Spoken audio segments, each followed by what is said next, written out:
L'après-midi du 25 octobre 2012, Marina Krim emmena sa fille Nessie à ses cours de natation dans un centre voisin.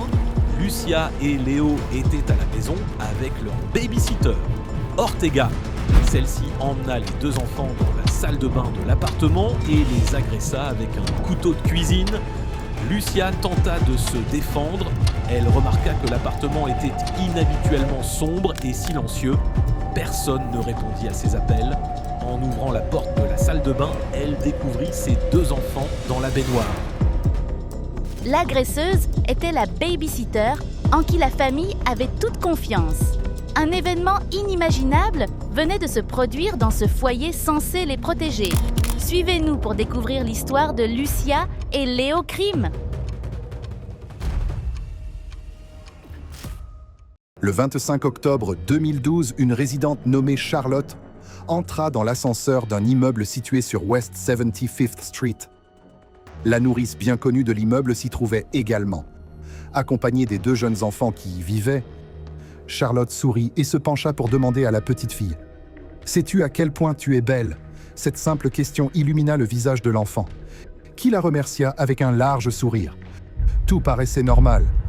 Aucun signe de détresse n'était perceptible chez la nourrice ni chez les enfants. Mais moins d'une heure plus tard, vers 17h30, lorsque Charlotte reprit l'ascenseur, ce sentiment de calme avait disparu. Quelque part dans l'immeuble, un cri soudain, tendu, empreint de terreur, retentit, un cri que Charlotte décrivit plus tard comme sans commune mesure avec tout ce que j'avais jamais entendu.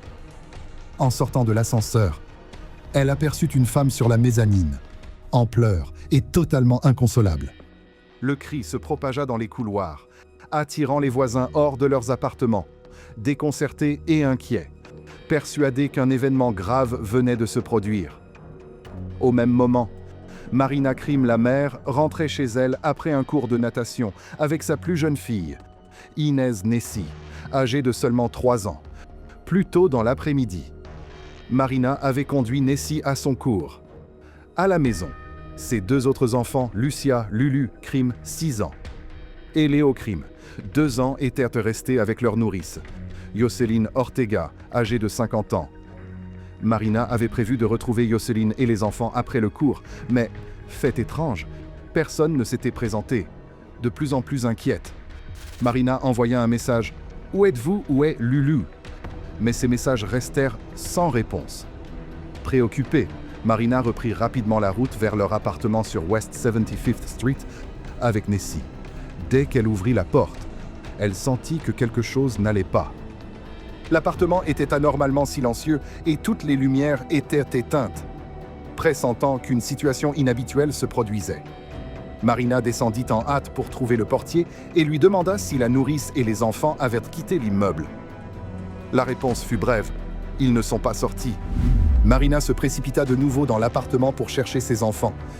Dès qu'elle franchit le seuil, elle remarqua que le sac de Lulu et la poussette de Léo se trouvaient toujours à leur place habituelle, un signe évident qu'ils n'étaient jamais sortis.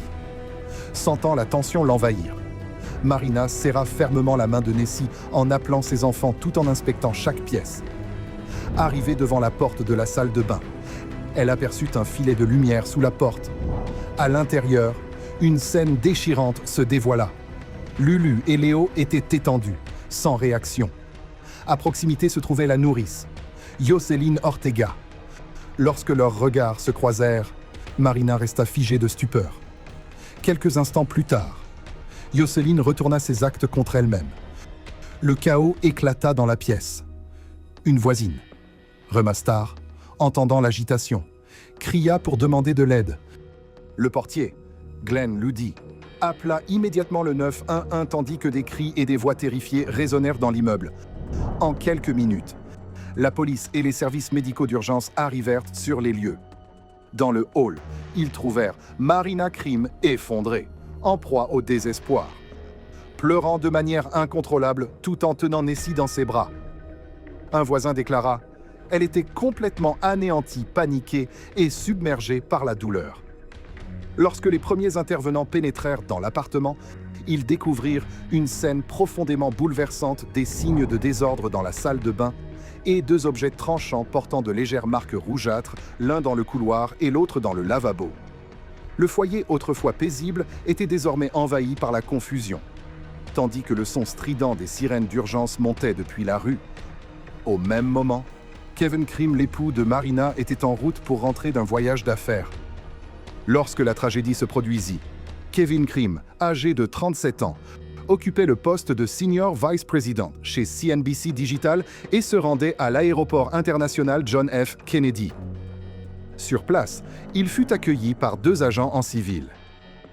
Kevin écouta le message vocal que Marina lui avait laissé, un message composé uniquement de ses cris désespérés et tremblants.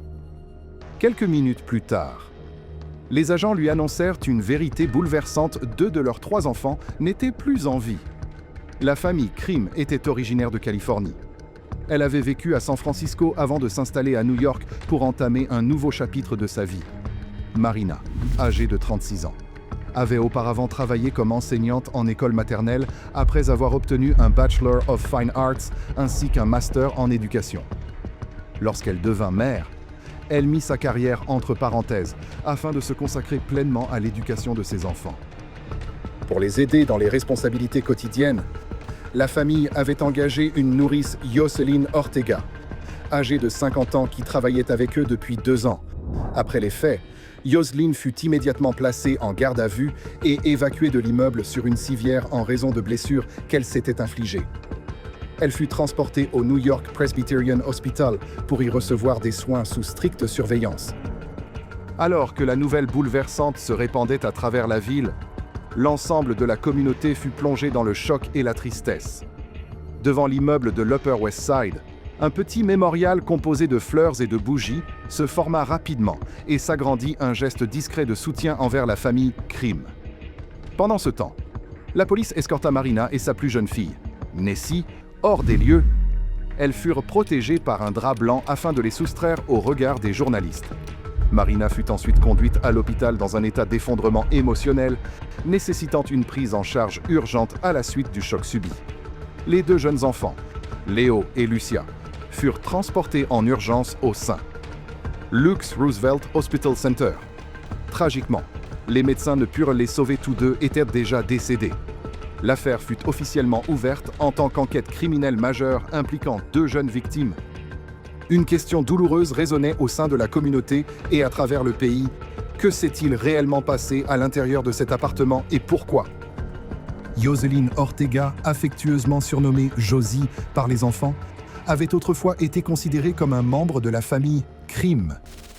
Elle était née à Santiago de los Caballeros, en République dominicaine, avant de s'installer aux États-Unis, où elle avait obtenu la citoyenneté américaine par naturalisation. Ortega vivait à Manhattan avec sa sœur et son fils. C'est sa sœur qui l'avait mise en relation avec les Krim.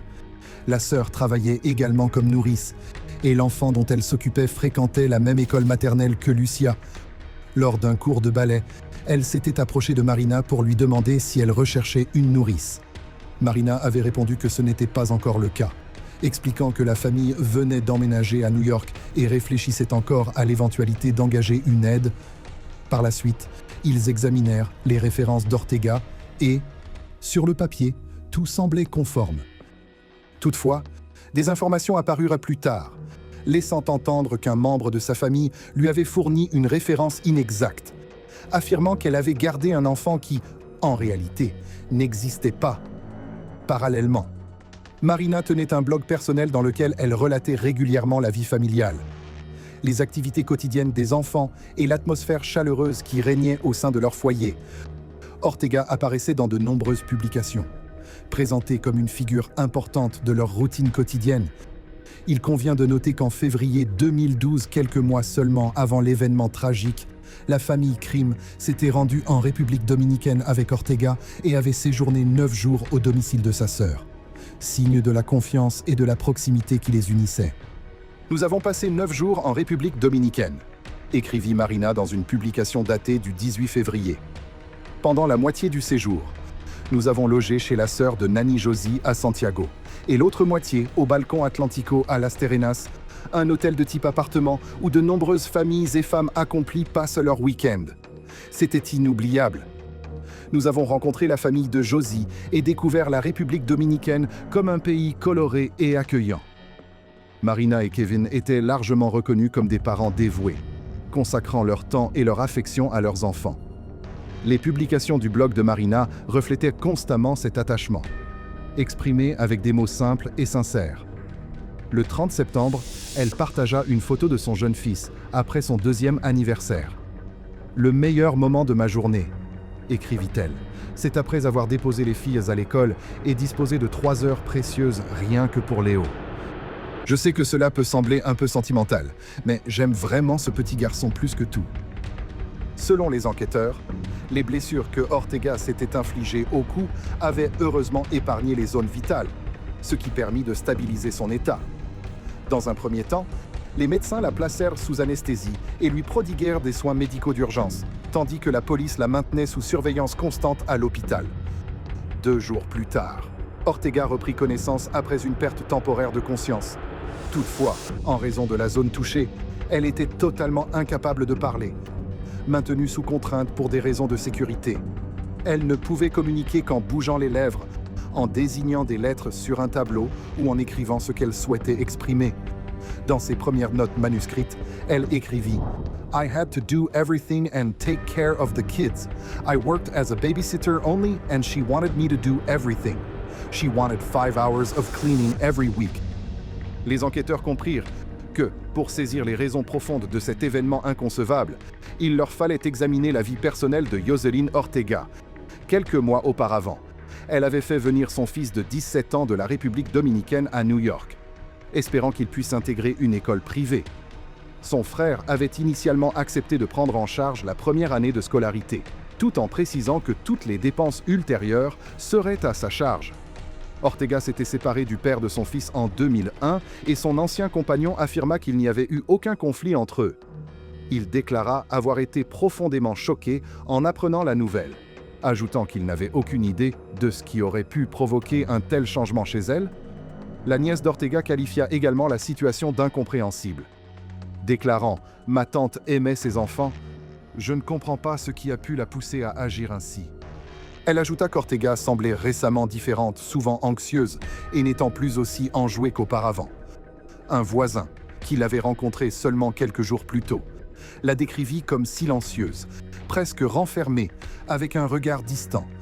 D'autres résidents de Hamilton Heights, où elle avait récemment emménagé après avoir perdu son précédent logement dans le Bronx, avaient également constaté des changements notables. Ortega paraissait sensiblement plus mince, semblait triste et préoccupée, et donnait souvent l'impression d'être agitée. Pour subvenir à ses besoins, elle avait commencé à vendre de petits objets personnels afin de gagner un revenu supplémentaire durant une période difficile de sa vie.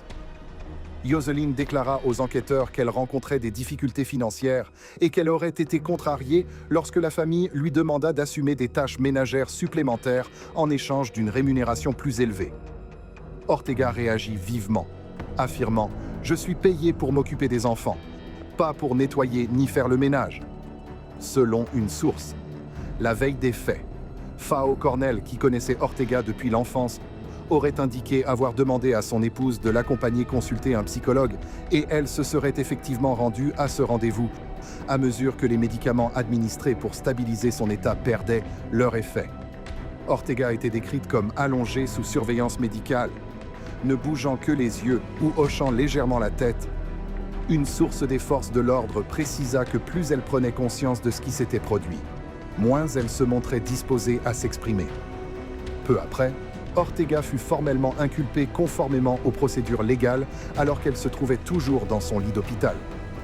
La nourrice de 50 ans, autrefois digne de confiance aux yeux de la famille Krim, faisait désormais face à de graves accusations pour des actes ayant entraîné la perte tragique des 2 enfants. De nombreuses personnes furent bouleversées par cette réalité. Un acte d'une telle gravité avait été commis par la personne même à qui la famille avait confié la garde de ses enfants. Le choc se propagea dans toute la communauté. La douleur que nous ressentons tous pour Kevin, Marina et leur famille est incommensurable. Il n'existe presque pas de mots pour exprimer la perte dans une telle situation, déclara Mark Hoffman, président-directeur général de CNBC, où Kevin travaillait à l'époque.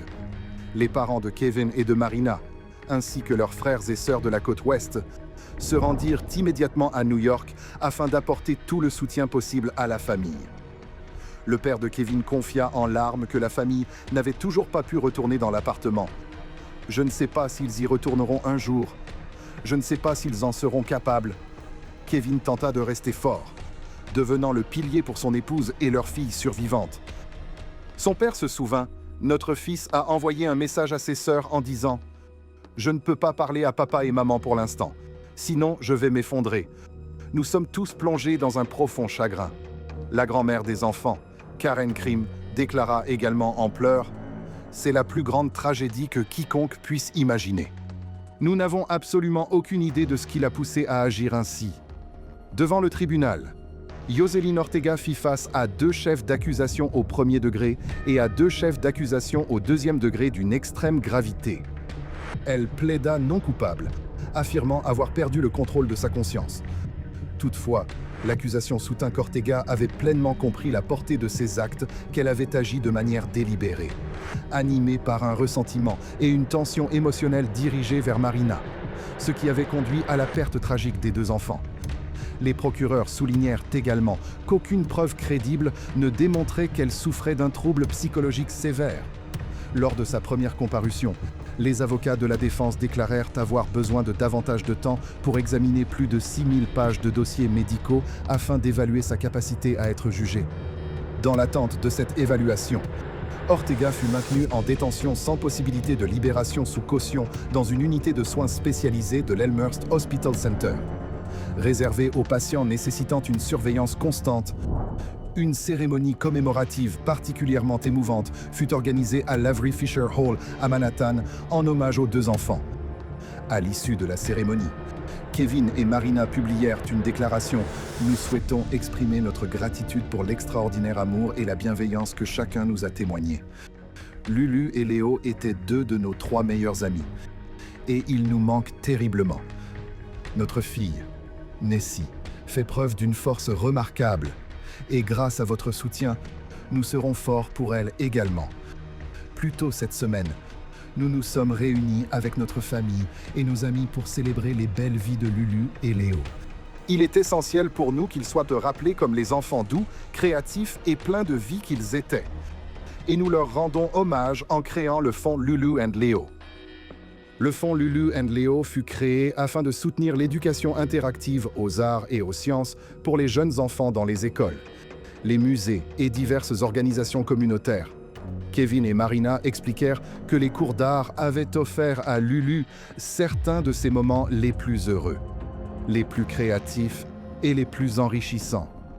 Ils espéraient que d'autres enfants auraient la possibilité de connaître cette même joie. 1 an après l'événement tragique, en octobre 2013, la famille Krim accueillit une nouvelle source d'espoir, la naissance de leur fils, Félix. Ils écrivirent sur Facebook « L'automne est toujours une période chargée et émouvante pour nous. C'est la saison de l'anniversaire de Léo et aussi le moment où nous nous souvenons de Lulu et de Léo. Mais cette année, nous avons une nouvelle porteuse de sens. Marina attend un autre petit garçon dont la naissance est prévue pour la fin janvier. » Leur fille Nessie se réjouissait d'endosser son rôle de reine de la ruche au sein de la famille. Quant à Félix, à l'approche de son 2e anniversaire, il abandonna avec enthousiasme son lit à barreaux pour s'installer dans un lit superposé, devenant le nouveau compagnon de chambre de sa sœur. Kevin et Marina confièrent qu'à chaque nouvel enfant, ils ressentaient un lien particulier, une impression qui les rapprochait de Lulu et Léo, dont la présence continuait de vivre dans les regards, les voix et les gestes des plus jeunes à la maison. Peu de temps après, Marina donna naissance à un autre petit garçon, Linus. Tandis que la famille Krim retrouvait progressivement des moments de lumière au milieu de son deuil, la procédure judiciaire suivait son cours. Yoselin Ortega fut finalement déclarée apte à comparaître devant le tribunal. Une expertise psychologique ordonnée par la Cour confirma qu'elle était en mesure de participer à sa propre défense. Ortega comparut devant le juge Gregory Caro à l'ouverture du procès. « Si ce procès ne vous émeut pas, vous devriez peut-être vérifier votre pouls », déclara le juge Gregory Caro lors de la sélection du jury. Auparavant, Yoselin Ortega avait refusé un accord de plaidoyer qui l'aurait contrainte à purger une peine comprise entre 30 ans et la réclusion à perpétuité si elle acceptait de plaider coupable pour 2 chefs d'accusation graves liés à la perte des 2 enfants. Au lieu d'accepter cet accord, elle choisit de présenter une défense fondée sur une altération de la conscience. Pendant les années précédant le procès, les débats préliminaires se concentrèrent sur l'évaluation de l'état mental d'Ortega. À New York, le critère applicable à une défense pour altération de la conscience est particulièrement strict et, en pratique, rarement admis. Pour que cette stratégie aboutisse, la défense devait convaincre les jurés qu'au moment des faits, Ortega ne comprenait pas que ces actes étaient répréhensibles et qu'elle n'était pas en mesure d'en saisir les conséquences. Les procureurs, toutefois, indiquèrent dès le départ qu'ils ne considéraient pas cet argument comme crédible. Selon la déclaration liminaire de l'assistante du procureur, Courtney Grove, Yoselin Ortega avait pris 2 objets tranchants dans la cuisine avant de se rendre dans la salle de bain pour y commettre les faits. Madame Grove expliqua qu'Ortega avait infligé de graves atteintes aux enfants d'une manière qui les avait empêchés d'appeler à l'aide. Les éléments de preuve indiquaient que Lucia avait compris ce qui se passait et avait tenté de résister, ce qui se reflétait dans plusieurs marques superficielles relevées lors de l'examen. L'ampleur des blessures subies par les 2 enfants avait initialement conduit les premiers intervenants à penser qu'ils se trouvaient dans un état critique. Léo présentait également des signes importants d'atteinte, au point que l'agent qui l'avait porté hors de la salle de bain craignait que le petit garçon ne lui glisse des bras. Madame Grove souligna « Elle a planifié cet acte grave et l'a exécuté à un moment où elle savait qu'elle ne serait pas interrompue. » S'agissant du rendez-vous qu'Ortega avait pris avec un psychologue peu avant les faits, l'accusation révéla qu'il s'agissait de la seule consultation auprès d'un professionnel de santé mentale qu'elle avait effectuée en 30 ans. Ortega lui avait confié qu'elle se sentait souvent anxieuse, dépassée et en situation d'échec. Le psychologue, le docteur Thomas Caffrey, témoigna qu'Ortega avait évoqué un sentiment de culpabilité, du stress et une humeur dépressive, sans manifester la moindre intention de se faire du mal ou de nuire à autrui. Il déclara qu'aucun élément ne laissait apparaître des hallucinations ni des pensées délirantes. L'un des témoins clés de l'accusation fut Marina Krim, la mère qui avait découvert la scène bouleversante à l'intérieur de l'appartement. Pour les jurés, devoir entendre des récits détaillés de ce qui était arrivé aux 2 enfants et voir des images sensibles provenant des lieux fut émotionnellement accablant. L'un des jurés se mit à trembler dès que les blessures furent décrites. Un autre demanda à être relevé de ses fonctions après avoir visionné les éléments photographiques, déclarant qu'il ne pouvait plus demeurer équitable et impartial. Lorsque les pièces recueillies sur les lieux furent présentées, Yoselin Ortega détourna le regard, gardant les yeux fixés droit devant elle. Tout au long du procès, certains moments furent qualifiés d'inhabituels quant à son comportement.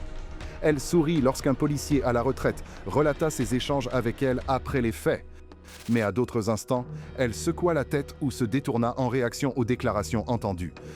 La défense soutint qu'Ortega avait connu d'importantes difficultés émotionnelles et psychologiques depuis l'enfance, mais qu'au lieu de consulter des professionnels de santé, elle s'était tournée vers la foi et la prière. Après les faits, Ortega déclara à un psychologue qu'elle ressentait l'influence d'une force négative envahissante et qu'elle percevait des sollicitations internes dans son esprit. La défense affirma « La détresse mentale ne se manifeste pas toujours aussi clairement qu'une toux persistante ou une boiterie. Parfois, elle demeure en arrière-plan jusqu'à ce qu'il ne soit plus possible de l'ignorer. » Cependant, les procureurs rejetèrent cet argument. Ils soutinrent que les actes d'Ortega ce jour-là démontraient une conscience claire et une maîtrise délibérée. Ils soulignèrent qu'elle avait laissé son téléphone derrière elle et placé plusieurs documents importants sur la poignée de la porte de l'appartement avant les faits. Elle a organisé ses affaires. Son intention ce jour-là était de s'en prendre aux enfants crimes, puis de retourner ses actes contre elle-même, déclara le procureur. Le fils d'Ortega témoigna également, qualifiant l'événement d'accident. L'accusation le contesta immédiatement. « Excusez-moi, venez-vous de dire accident ?» Il répondit « Malheureusement, les 2 enfants ne sont plus là. » Alors que certains témoins décrivaient Ortega comme submergé par des pensées négatives avant les faits. Son fils affirma ne jamais avoir observé cet aspect de sa mère. Il reconnut qu'elle paraissait triste et découragée ce matin-là, bien qu'elle l'ait embrassé et salué de la main lorsqu'il était parti à l'école, comme elle le faisait toujours. Ce soir-là, il reçut un appel provenant du téléphone de sa mère. Il déclara qu'une voix d'homme se fit entendre au bout du fil, disant « J'ai besoin d'aide ». Avant que la communication ne soit brusquement interrompue, le téléphone ne fut jamais retrouvé, bien qu'Ortega soit censé l'avoir laissé à son domicile. Après les faits, la ligne fut désactivée. Aucun mobile clair n'émergea. L'accusation suggéra toutefois que certains éléments, notamment des tensions envers Marina et des difficultés financières, méritèrent d'être pris en considération. Ortega ne pouvait pas assumer les frais de scolarité d'un établissement privé pour son fils, avait perdu son propre logement et s'était installé chez sa sœur. Néanmoins, les procureurs reconnurent que ces éléments demeuraient des hypothèses. Vous pouvez estimer qu'il n'existe aucune explication satisfaisante, car parfois il n'y en a tout simplement pas. Mais l'absence de réponse quant aux raisons pour lesquelles l'accusé a porté atteinte à Lucia et Léo Crime ne la dégage pas de sa responsabilité. Cela signifie seulement qu'aucune justification raisonnable ne peut être avancée, déclara le procureur. Kevin Crime témoigna également, et ses paroles firent pleurer plusieurs jurés. D'une voix brisée, il évoqua ses derniers instants auprès de ses enfants. Lulu et Léo reposaient sur des lits d'hôpital, couverts de draps blancs jusqu'aux épaules. Ils semblaient paisibles, leurs longs cils et leurs visages innocents inchangés. Je me suis penché, je les ai embrassés, et c'est à cet instant que je leur ai dit adieu. Le procès dura 2 mois. L'attention du public et des médias fut particulièrement intense, et l'attente se fit lourde lorsque le jury se retira pour délibérer. Après 2 jours, il rendit son verdict. Yoselin Ortega fut reconnu coupable de 2 chefs d'accusation au 2e degré et de 2 chefs d'accusation au 1er degré d'une extrême gravité.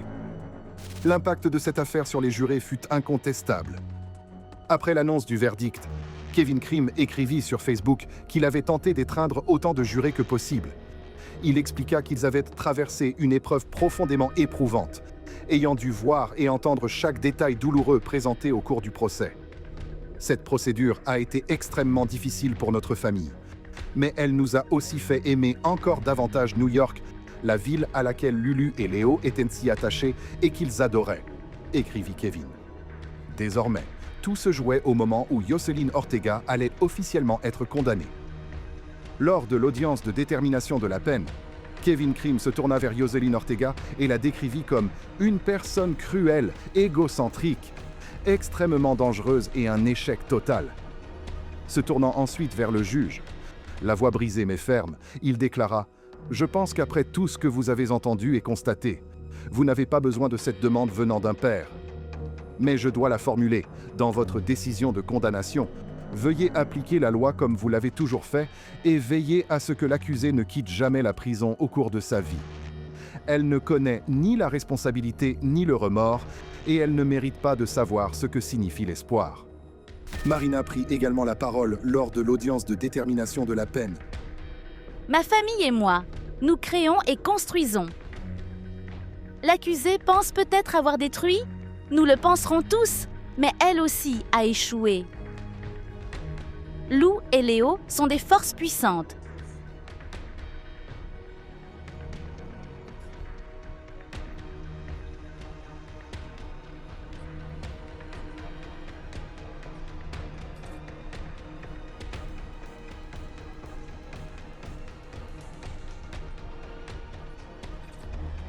Leurs histoires sont désormais 2 histoires distinctes. Ce sera toujours nous. En avant, merci.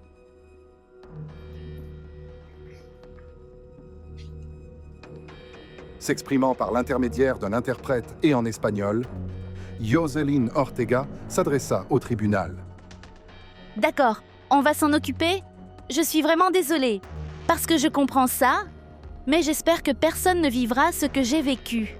Personnellement, c'est le pire du pire. Ma vie est entre les mains de l'un d'eux. J'ai perdu de nombreux appels, mais je vous laisse faire. Lors de l'audience, l'avocat d'Ortega prit la parole devant le tribunal, demandant la clémence et sollicitant le placement de sa cliente dans une unité protégée avec accès à des spécialistes et à un accompagnement en santé mentale. Je comprends que ma cliente a provoqué une tragédie qui a coûté la vie à 2 enfants profondément aimés. Je demande seulement que le reste de sa vie ne se déroule pas dans un désespoir total. » Mais le juge Grégory Caro rejeta cette demande.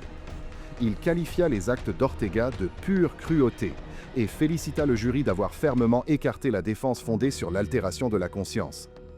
Le juge déclara « Il est clair que l'accusé a planifié et préparé ses actes ce jour-là, y compris son intention de se faire du mal par la suite.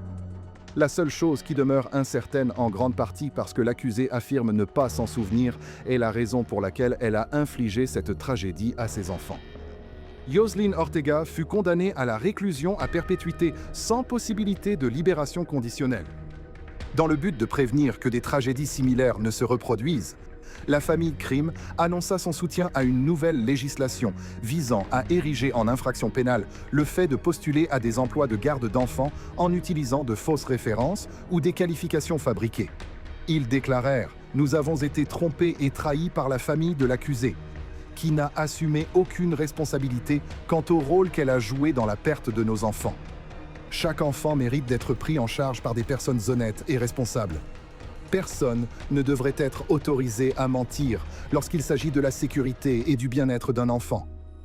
Apporter une forme de conclusion à une affaire comme celle-ci demeure presque impossible. Ce qui s'est produit à l'intérieur de cet appartement en octobre 2012 d'une gravité extrême, profondément troublant et bouleversant dépasse ce que la plupart des personnes pourraient imaginer, même dans leurs souvenirs les plus sombres. L'affaire de Lulu et Léo Krim demeure l'une des tragédies les plus bouleversantes jamais documentées dans un documentaire de faits divers. 2 jeunes enfants victimes innocentes ont perdu leur avenir sous la responsabilité de la personne à qui leur famille avait confié leur garde. Il ne s'agit pas seulement d'une perte dévastatrice pour la famille Krim, mais également d'un choc profond ressenti par l'ensemble de la communauté. Yoselyn Ortega, reconnue responsable de cette tragédie, a agi avec une gravité et un égoïsme alarmants, trahissant la confiance de ceux qui l'avaient accueilli comme un membre de leur foyer. Sa condamnation à la réclusion à perpétuité sans possibilité de libération conditionnelle constitue l'affirmation la plus claire de la justice rendue. Mais, par-dessus tout, Lulu et Léo doivent être rappelés non pas pour les circonstances de leur disparition, mais pour la joie, la créativité et l'amour qu'ils ont apporté à leur famille et à tous ceux qui les entouraient. Leur histoire rappelle également à la société une exigence essentielle: renforcer le système de protection de l'enfance, assurer une transparence complète lors du choix des personnes chargées de la garde des enfants et maintenir une vigilance collective afin de prévenir de nouvelles tragédies touchant des mineurs. Que la mémoire de Lulu et Léo nous incite à nous unir, à défendre la justice pour les victimes, à protéger les enfants les plus vulnérables et à bâtir un avenir dans lequel chaque enfant est en sécurité, aimé et respecté. Chers amis, merci d'avoir suivi ce récit douloureux mais nécessaire. Lulu et Léo Krim méritent d'être rappelés non seulement comme des victimes, mais aussi comme un rappel que la protection des enfants relève de la responsabilité de chacun d'entre nous. Si vous estimez que leur mémoire mérite d'être entendue et partagée, je vous invite à aimer cette vidéo, à la diffuser et à vous abonner à la chaîne. Chaque interaction contribue à maintenir vivante leur histoire et à renforcer une communauté engagée en faveur de la justice pour les victimes. Déterminée à améliorer le système de protection de l'enfance et à prévenir de futures tragédies, je vous invite également à laisser un commentaire selon vous. Que doit changer la société pour que de tels événements ne se reproduisent plus? Vos réflexions sont importantes. N'oubliez pas d'activer les notifications afin de ne pas manquer le prochain épisode de cette série documentaire consacrée aux affaires criminelles.